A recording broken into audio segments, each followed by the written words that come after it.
Hey y'all, just here to give you a little part one, part two of my cancer journey, okay? Real quick. They saw something on my mammogram that I get every year. Every woman should get one after the age of 40 or so. Unless you have a history in your family, then you need to ask your doctor what the appropriate time is. Usually it's earlier than 40 years old. It starts maybe 30, 32, okay? So they saw a spot and they needed to look at it. They needed to know what it was. And so I went through a biopsy, went through the MRI tumbler that I hate. I hate that thing. It makes you feel like you're claustrophobic or something. I hate it. I was diagnosed with cancer the day before Christmas 2023. So my doctor at the time, my PCP, she called me on the phone and she said, girl, it's cancer. She didn't say it like that exactly, but she might as well had because it was so nonchalant. Come on, healthcare, y'all got to do better. So anyway, I found an oncologist and she was nonchalant too, okay? But I wanted to immediately know what the course of action was, okay? Because anxiety had built. So my diagnosis was triple negative intraductal carcinoma, which was stage 2. So finally got the course of action. The course of action was chemotherapy, insert port, chemotherapy, surgery, radiation, immunotherapy. Yes, it was a lot. You know, my hair fell out. I was weak at the knees all the time. I was always sleepy, tired. I had no energy. My hair fell out, all of it.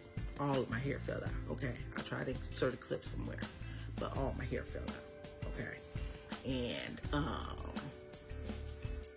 hospitalized 2 times, because my blood count thing or whatever like that, it was very scary.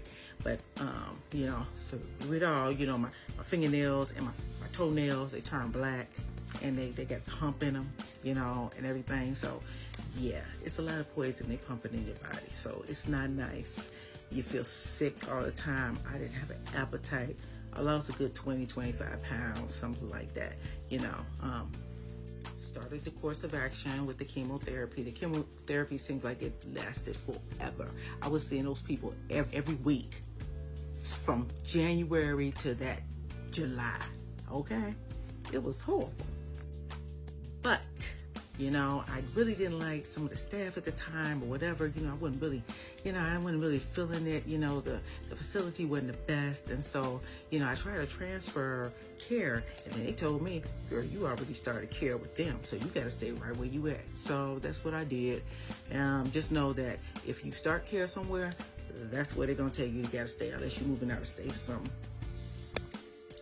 Finally, July came and my last chemo treatment. Thank goodness, okay? Because they come towards you with all this stuff. Like my last 4 treatments were hard hitters. Let me tell you, okay? They came toward me with a needle this big, this large, okay, full of red stuff. Okay? Red stuff. They call it the red devil. And they call it the red devil for a reason too. You best believe, okay? It is dangerous and everything else. But you know what? Through it all, God had me and I had to keep my wits. You could do it too, all right? So then I get through that. I get through the chemo, okay? They say, okay, well, let your body rest for a little while. And so let my body rest for a little while. And then it was on to surgery. And so in between that process, I had to find a surgeon also. So you deal with a lot of doctors doing this whole process, by the way.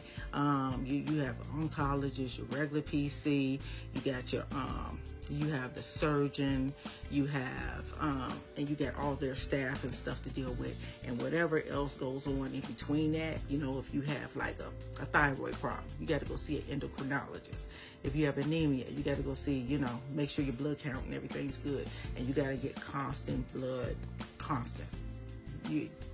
Your blood is not yours no more, it's theirs. But You know, as I stayed there at the facility, I started to really warm up to a lot of the staff, and you know, it got better because I guess I was seeing them all the time, so we didn't have a choice but to get better, okay? You know, but it did get better, and you know, the compassion started to come out a little bit more because people see you more often.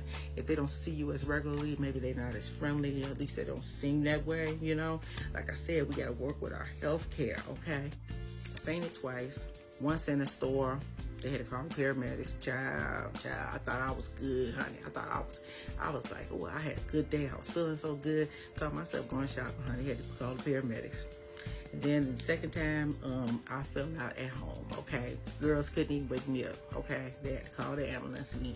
I don't know how many ambulance bills again. I might have a lot of ambulance bills as I think about it and everything, but I needed them at the time. But everything was good. You know, the fainting spells was something called syncope. And so you fall out, by the way. I didn't know I was asleep. I didn't know I fell asleep, okay? I just know I didn't really feel that well or whatever like that. And so the syncope happened for me because I became anemic, you know, really, you know, severely anemic. And my blood count was really low. So stayed in the hospital around a whole week. Didn't like it. Didn't want to be at that hospital at all. Lord Jesus. But it's the closest one to my house, which I don't like because I go way out just to get away from that hospital. But anyway, they dealt with whatever it had to be dealt. So after I finished healing a little bit from the chemo, we went, you know, and we consulted with the surgeon. The surgeon suggested that I have a lumpectomy versus a mastectomy because of my age. And, you know, they go by a lot of factors, okay? But she told me my age, you know, my BMI, you know, they go by a lot of factors. I guess she just called me fat or whatever, but that's okay. Because that's what I wanted anyway, was the lumpectomy. So because I didn't want these things to look lopsided and everything, I just can't be having that, okay? I had a plastic surgeon also, okay? And so I had a surgeon and a plastic surgeon. I had two doctors in the operating room for my surgery because with the lumpectomy, I got a lift too. I said, yeah. At least something good came out of it because those things used to hurt my back. So anyway, we get through the surgery, everything goes well, but the recovery, baby, with those drains, I had drains coming from my bust, and it was not nice, and it hurt, okay? It hurt when they took them out.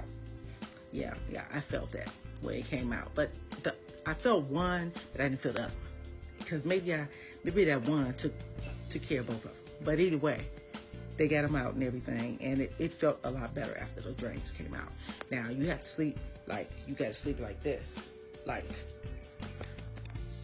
So everything went well with the surgery, and off to the next thing that we have to do, but I'll cover that in the next session, honey. But in the meantime, if you have any questions about your journey or a journey that you're about to take with breast cancer, yeah, leave me a question below, and I'll be sure to answer you.